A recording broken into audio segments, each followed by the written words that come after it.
Country music icon Marty Stewart has broken his silence with an emotional tribute following the death of fellow country music legend Jeannie Seely. Her passing has sent a wave of sorrow throughout the country music community. And while a cause of death was not immediately revealed, the Grand Ole Opry confirmed her passing with deep sadness. Funeral arrangements, the centre added, will be announced at a later date. In the wake of this devastating news, Marty Stewart took a moment to honour the life and legacy of Jeannie Seely, a woman he called a trailblazer, a queen, a fierce advocate for country music, and one of the finest friends I ever had. She had fire in her heart and poetry in her soul. Marty began in a deeply moving statement. Jeannie was one of those rare spirits who could walk into a room full of legends, rookies, outlaws, and saints and have every single person feel like she was talking directly to them. That's a gift. That was Jeannie. Jeannie Seely's contributions to country music are immeasurable. Known affectionately as Miss Country Soul, she broke countless barriers in the industry, not just with her voice and songwriting, but with her presence and persistence. She was the first female artist to regularly host segments of the Grand Ole Opry, a feat that helped pave the way for women in country music for generations. She gave voice to the voiceless and stood tall in a world that didn't always open doors easily for women, Stewart said. But Jeannie didn't wait for doors to open, she kicked them in with grace, grit, and a rhinestone smile. Born on July 6, 1940, in Titusville, Pennsylvania, Jeannie Seely found her way to Nashville and became an Opry member in 1967, just a year after scoring a hit with her Grammy-winning Don't Touch Me. That song, penned by Hank Cochran, whom she later married, not only put her on the map, but solidified her as one of country music's most important emotional storytellers. Her voice, aching, soulful, and honest, became a staple of classic country radio. Marty Stewart, a member of the Grand Ole Opry himself and a historian of country music, always held Seely in high regard. The two artists shared a bond beyond music, a mutual respect, admiration, and genuine friendship that spanned decades. "When I think of Jeannie, I don't just think of country music," Marty said. "I think of Sunday nights backstage at the Opry, where she'd give advice to the newcomers. I think of the way she laughed when she told stories about the road, and the way she cried when one of us lost someone. Jeannie didn't just sing country music, she lived it."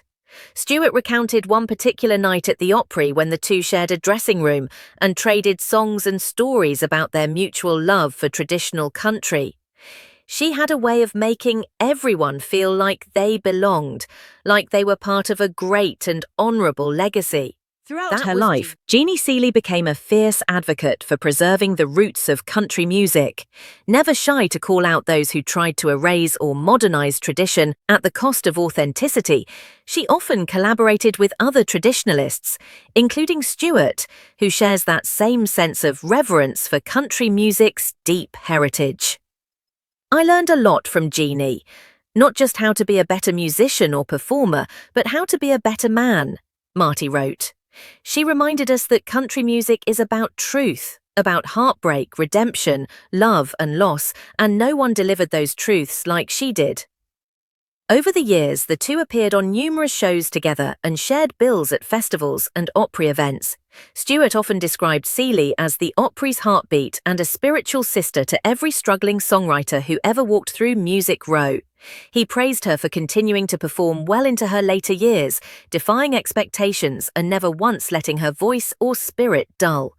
"Thoughtful, she loved her fans," Stewart said. "Huckle, she'd stand and sign autographs until her feet gave out, always with a smile and a sparkle in her eye. That's because she never forgot where she came from or who got her there." Jeannie Seely wasn't just known for her music, she was also a mentor, a feminist voice in country music before the word was ever widely used in the genre, and a fashion trailblazer. She once defied Opry dress code rules by being the first woman to wear a miniskirt on stage. That bold decision shook the conservative world of Nashville, but it also signaled that the industry was ready, or needed to be ready, for change. She never apologized for being herself. Marty Stewart wrote, "She was unapologetically Jeanie, bold, stylish, fierce, and loving." Stewart also acknowledged the great love and heartbreak Seely endured in her life, from the loss of loved ones to the hardships of navigating an industry that often failed to give her the recognition she deserved. But she never complained, he said. She simply kept going, kept shining, and kept singing. As fans and fellow artists flooded social media with tributes and memories, Stewart's message stood out as one of the most touching and historically grounded. It wasn't just about mourning a friend, it was about honoring a pioneer whose legacy will continue to influence generations. Reverent, her voice will never fade, Marty concluded. It's etched in the grooves of country music history and in the hearts of all who heard her sing, and though we'll miss her terribly, we'll keep her close every time we step on that Opry stage, every time a steel guitar cries, and every time someone sings the truth. As the world awaits official funeral arrangements, the country music community remains united in its grief and reverence for Jeannie Seely. The Grand Ole Opry has stated it will plan a special memorial event to honour her life and legacy, one that will no doubt feature tributes from Stewart and other beloved country voices who stood by her side through the years. Jeannie Seely's light may have dimmed here on earth, but her spirit continues to glow through her music, her impact and the stories of those who loved her, including Marty Stewart, who closed his tribute with a simple but powerful statement, "Rest easy, Miss Seely, you were the real deal, and you always will be." Country music veteran Johnny Lee, best known for his smash hit "Looking for Love," has joined the chorus of mourning voices, paying tribute to his longtime friend and fellow country legend Jeannie Seely. Her passing has sent shockwaves through the country music world, with fans, peers, and industry veterans reeling from the loss of a voice that defined generations. A cause of death was not immediately revealed, and the Grand Ole Opry has said funeral arrangements will be announced at a later time. For Johnny Lee, the loss of Jeannie Seely is deeply personal. The two shared a friendship that stretched back decades, built on mutual admiration, a love for traditional country music, and a shared road-worn understanding of the highs and lows of the business. Johnny Lee's heartfelt tribute echoes not only his sadness, but also his deep appreciation for all that Jeannie Seely gave to the music industry, to her fans, and to her friends. "Today, we lost one of the purest voices in country music," Lee said in a moving statement. "Jeannie wasn't just a singer, she was a force of nature. She had a presence that filled a room, a heart that could calm a storm, and a voice that made you stop whatever you were doing and just listen." Born in Titusville, Pennsylvania in 1940, Jeannie Seely carved her path to Nashville with grit, talent, and sheer determination. She would go on to win a Grammy for her 1966 breakout hit, "Don't Touch Me," and in 1967 she became a member of the Grand Ole Opry, a stage she would call home for over 5 decades. It was there that Johnny Lee first met her backstage among the legends, in the place where country music royalty gathered.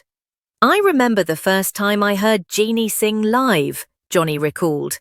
"There was something different about her. It wasn't just the voice, it was the emotion behind every word. She didn't just sing songs, she lived them." Over the years, Johnny Lee and Jeannie Seely would share stages, studio time, and stories. They were cut from the same cloth, artists who came up the hard way, survived the changing tides of the music industry, and stayed true to the soul of country music. Though their styles were distinct, Lee's blending of country with pop rock influences and Seely's unwavering devotion to classic Nashville sounds, they found common ground in authenticity. "She never tried to be something she wasn't," Lee said. "Jeannie Seely was always Jeannie Seely. That's why people loved her. That's why I loved her." Lee's tribute also touched on Seely's trailblazing role as a woman in the industry. Long before gender equality was part of the national conversation, Seely was breaking barriers. She was the first woman to regularly host segments of the Grand Ole Opry and famously defied dress norms by wearing a miniskirt on the Opry stage, an act that stirred controversy but opened doors for generations of female performers to come. She had courage, Lee said. Real courage. She never backed down from who she was, and she made damn sure no one else had to either. Their bond was more than musical. In a business often marked by competition and ego, Johnny Lee and Jeannie Seely maintained a friendship rooted in respect and shared values. She was the kind of friend you could count on, Lee added. No matter what was going on in her own life, if you needed her, she'd show up. That kind of loyalty is rare. Lee ended his tribute with a nod to the legacy Jeannie leaves behind. She may be gone, but her voice will never leave us, he said. Her music, her spirit, her